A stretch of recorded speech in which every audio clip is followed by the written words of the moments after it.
कामदं मोक्षदं चैव ओंकाराय नमो नमः। अज्ञानतिमिरान्धानां ज्ञानञ्जनशलाकया चक्षुरुन्मिलितं येन तस्मै श्रीगुरुवे नमः। तस्मै श्रीगुरुवे नमः। तस्मै श्रीगुरुवे नमः।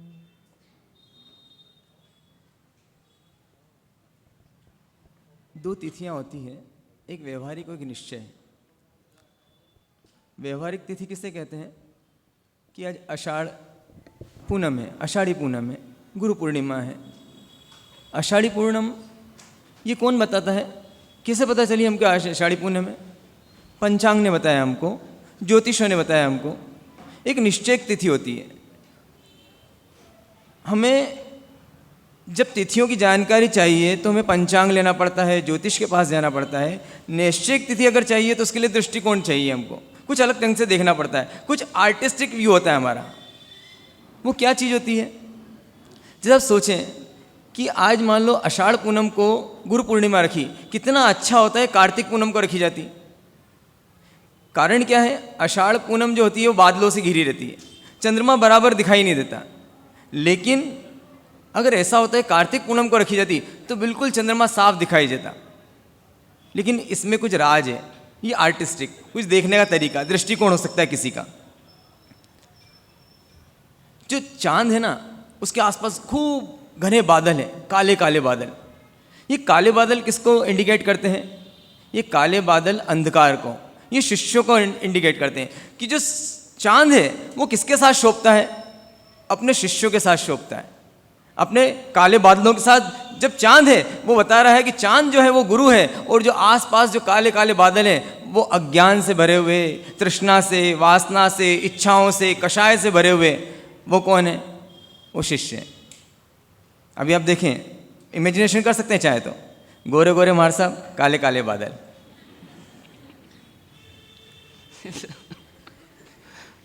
मैच कर लो मार साहब, पॉट लगा लो।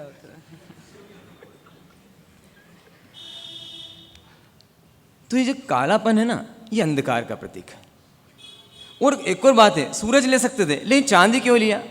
इसका राज है एक, चांद को लेने का। चांद एक एक कदम आगे बढ़ा है। पहले वो भी कभी अमावस का था, लेकिन आज पूर्णिमा को प्राप्त किया उसने।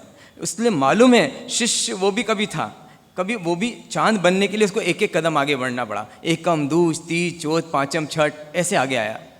तो उसे मालूम है शिष्य में जो करुणा होती है ना, हमारे साहब बोले उसके अंदर इतनी करुणा होती है कि वो अगर कोई बड़ा से बड़ा अपराध भी कर दे शिष्य, तो उसके अंदर गर्दन भी काट दे तो भी कहता है मैं माफ़ करता हूँ, मैं करुणा करता हूँ। क्यों करुणा करता है? क्योंकि वो जानता है कि मैंने भी ये सब कुछ किया हुआ है, मैं इन्हीं पगडंडियों से होके आया हूँ। और भी बहुत सारे कारण होते हैं। जो चांद की रोशनी होती है एक्चुअल में चांद की नहीं होती है, वो रिफ्लेक्शन है सूर्य का। तो ज्ञान जो है गुरु का, वो एक्चुअल में गुरु का ज्ञान नहीं है, वो परमात्मा का ज्ञान है। वो परमात्मा ज्ञान रिफ्लेक्ट हो रहा है हमें। तो कितनी गजब की बात है। हम सब गुरु पूर्णिमा मनाते हैं, लेकिन कुछ एक संवेदना, गाना बजाना बड़ा बात है, मुझे भी अच्छा लगता है और अंदर भावित भी हो जाता हूँ मैं भी अंदर से। वो ऐसा लगता है क्या बोलें, कंठ एकदम रुद जाता है अंदर से, कि अब बोलने की इच्छा नहीं बचती। अब सुनने कभी तो सुने, तो सुनने का मन होता है। लेकिन आपने कहा कि माँ ने जन्म दिया, सच बात है, 2 बार जन्म होता है। और 2 शब्द ही ऐसे हैं जिनका कोई पर्यायवाची भी नहीं है। माँ का कोई पर्यायवाची ढूंढो आपको नहीं मिलेगा, गुरु का कोई पर्यायवाची ढूंढो नहीं मिलेगा आपको। माँ भी जन्म देती है और गुरु भी जन्म देता है। माँ जो धर्म जन्म देती है वो देह को जन्म देती है, और गुरु जन्म देता है वो विदेही को जन्म देता है। विदेही मतलब जो आत्मातीत है, जो शरीरातीत है, जो देहातीत है, उस आत्मा को जन्म देता है। तो जो आत्मा को जन्म दे उसका नाम सदगुरु। क्योंकि गुरु तो बहुत सारे, जो तबला बजाना सिखाता है उसका नाम भी गुरु है, जो संगीत सिखाता है उसका नाम भी गुरु है, जो कोई भी विद्या सिखाए जो कि हमारे शास्त्रों में गई है, 72 विद्याएं सिखाए, वो भी गुरु है। लेकिन जो आत्मज्ञान सिखाए वो सच्चा गुरु है। तो ऐसा कहते हैं कि सदगुरु मिलने के बाद 8 भाव से ज़्यादा शेष नहीं बचते, सिर्फ 8 भाव। तो ऐसा क्यों? गुरु गौतम को भी मिले और गुरु गोशालक को भी मिले, दोनों को गुरु मिले, लेकिन दोनों में से फले किसको? गौतम को या गोशालक को? सब जानते गौतम को। तो गुरु में कुछ खराबी थी या शिष्य में खराबी थी? गोशालक में कुछ कमी थी या महावीर में कुछ कमी थी? कमी किस में थी? गोशालक में या महावीर में? गोशालक में, क्योंकि गौतम क्या बन गए? गौतम भी महावीर बन गए। तो गुरु आपको भी मिले, वही महेंद्र सागर जी महाराज साहब आपको मिले, और वही हमको भी मिले। तो ऐसी क्या पार्शलिटी कि आपको सब कुछ दिया, हमको कुछ नहीं दिया? हम तो आप पे इल्ज़ाम लगाते हैं। ठीक है, हमारा इल्ज़ाम लगाना आप पे। आपको भी मिले, हमको भी मिले। आपको 100% फल है, जो उन्होंने प्राप्त किया वो आपको भी दिला दिया, लेकिन जो आपको और उन्हें प्राप्त किया हमें प्राप्त क्यों नहीं हुआ?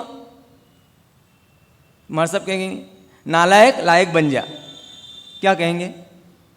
तू है नालायक, लायक बन जा तो भी क्या पा जाएगा? मैंने उस चीज़ को, महाराज साहब ने जो 4 चीज़ें बताई ना, वो चीज़ अनुशासन, आचारहीनता, जो 4 चीज़ें बताई, वो 4 चीज़ें अगर तुझ में हैं तो तू वो भी बन जाएगा।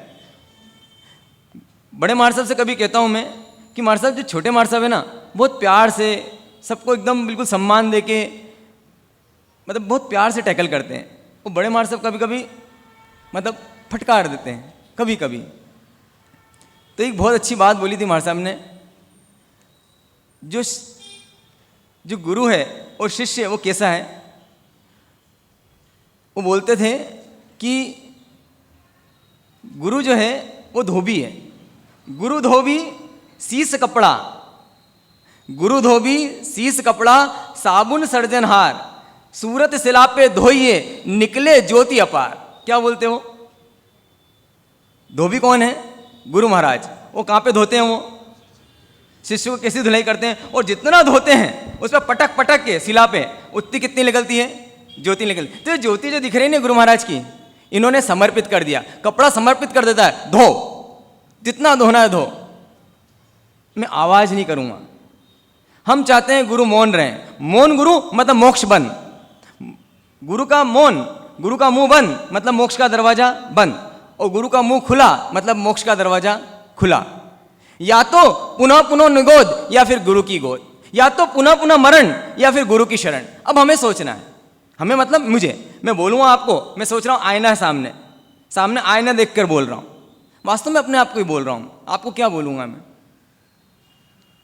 क्या है ऐसा जो हमारे पास नहीं है? क्या है इन जैसे लोगों के पास में जो ऐसा है कि कहाँ से कहाँ पहुँचा दिया? ये भी तो वहीं थे, मेरे शहर से 20, 25, 50 किलोमीटर दूर रहते थे।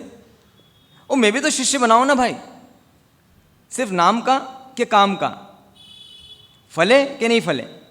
किसी को फलते हैं, किसी को नहीं फलते। क्यों नहीं फलते हैं? छोटी सी बात बताता हूँ, शायद समझ में आ जाएगी। एक बहुत बड़ा उद्योगपति था, खूब घमंडी, खूब पैसे वाला, लेकिन उसका कोई काम अटक गया। वो काम अटक गया और उसके लिए किसी मंत्री के लिए बार बार अप्रोच कर रहा था, लेकिन उस तक पहुंच नहीं पा रहा था। एक दिन सिर पटक के रोने लगा। उसकी पत्नी ने बोला क्या हो गया?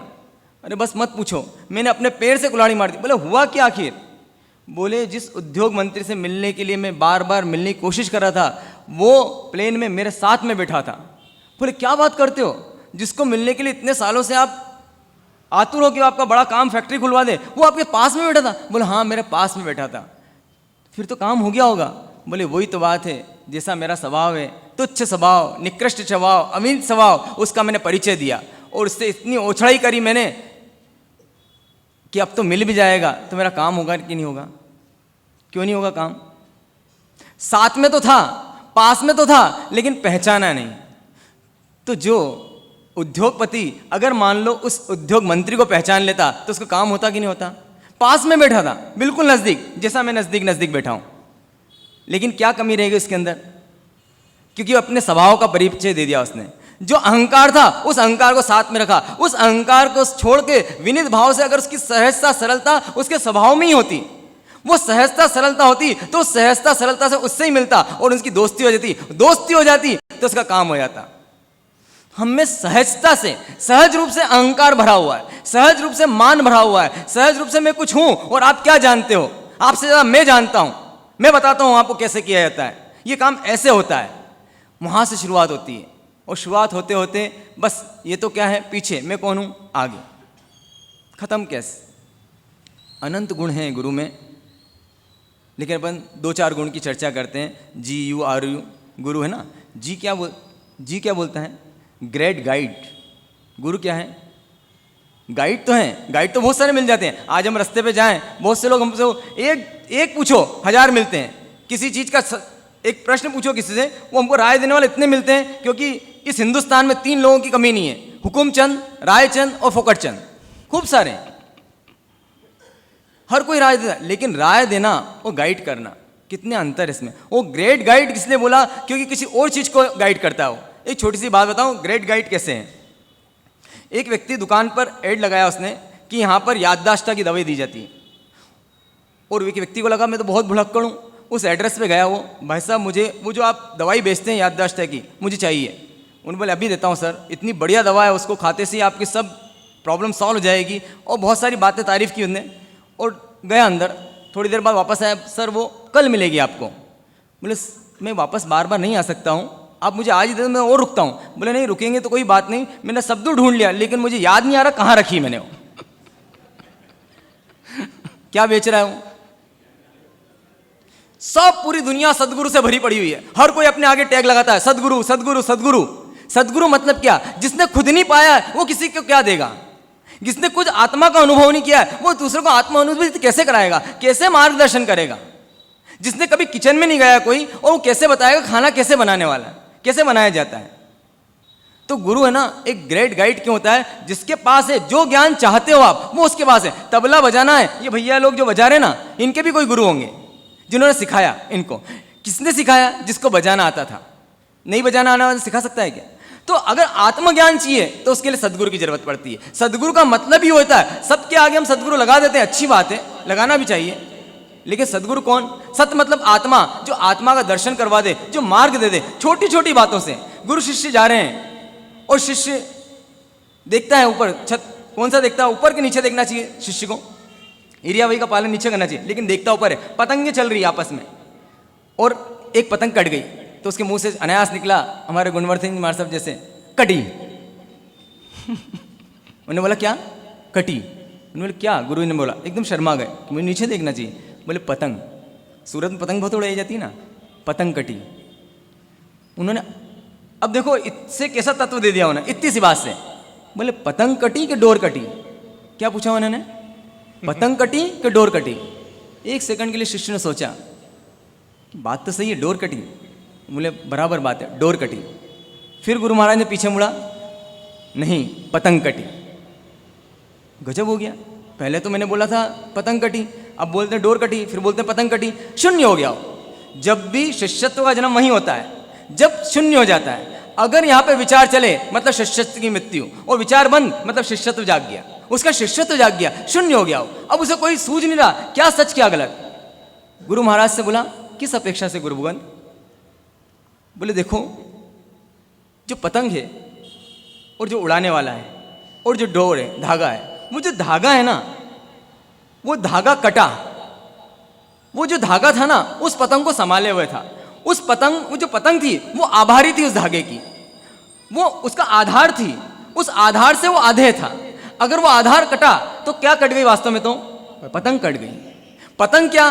पतंग शिष्य, उड़ाने वाला कौन? गुरु। और वो धागा क्या? वो रिश्ता। तो जब रिश्ता टूटा तो क्या टूटा? शिष्यत्व टूटा, पतंग टूटी, पतंग अटक गई। अब पतंग अटक गई, पतंग टूट गई। अब पतंग 500 फीट ऊपर चली जाए तो भी कहेंगे लुटी हुई पतंग, कटी हुई पतंग। और हाथ में है पतंग, सिर्फ हाथ में उसके, तो इसको कहते हैं उड़ने वाली पतंग। तो हाथ में है गुरु के, डोर से बंधी हुई है, तो इसका मतलब है क्या है? पतंग अब ऊंचाइयों को जाएगी। अब हो सकता है वो 500 फीट ऊंची दिखे पतंग, लेकिन अब वो क्या करेगी? भटकेगी, अटकेगी, लटकेगी, न जाने किन किन हाथों में जाएगी, और न जाने क्या हाल होने वाला उस पतंग का।